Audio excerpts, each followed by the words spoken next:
By thanking Secretary Clinton very sincerely for her initiative in inviting me here to the State Department at this very critical juncture in our country's contemporary history. It's a time of great promise and hope for Sri Lanka. New vistas of opportunity are opening up in every sector of life in my country. Today we have two singular advantages. One is an honorable and enduring peace consequent upon the eradication of terrorism. The second strength we have is an unprecedented degree of political stability, which the country has not achieved during the last 25 years. As Secretary Clinton pointed out, we are proud of the tremendous progress that we have made during the short space of 1 year with regard to the resettlement of internally displaced people, excruciatingly difficult problem. We were not really well equipped to handle it at the time we were called upon to do so, unexpectedly. We have been able to resettle people in their natural habitat, but we have not been content with that. It is not a question of just resetting people physically, but we want to ensure a restoration of livelihoods so that they are able to live their lives with dignity, without bitterness or rancor. That's very essential. The other challenge, of course, was the reactivation of the electoral process, which had been dormant for a long period because of the turbulence in that part of the country.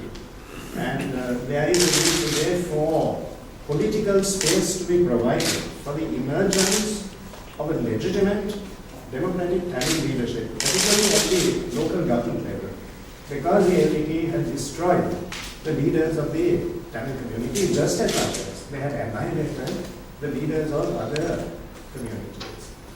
One of our principal challenges in Sri Lanka is to revive, to strengthen institutions of democracy.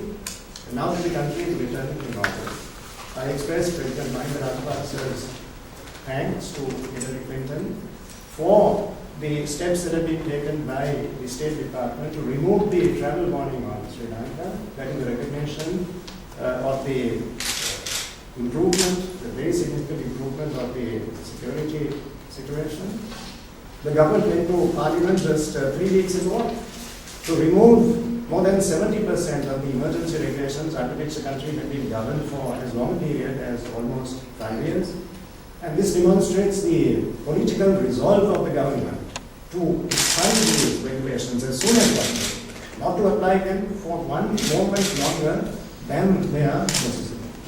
We believe, Madam, that there is a strong correlation between economic contentment and political motivation. As we move forward towards a political resolution of the conflict, we want to ensure that the people of those areas live with a sense of dignity and well-being.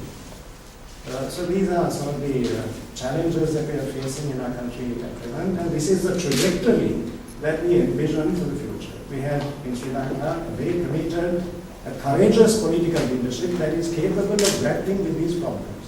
And we look forward to a multi-dimensional relationship with the United States on the lines of what is envisioned in the Senate Foreign Relations Committee report of Senator John Kerry and Senator Luca, who have called for a broadening and a deepening of the relationship between our two countries at this time. I think there's a role for American companies to come in and to participate vigorously in the rebuilding of infrastructure, in the resuscitation of democratic institutions.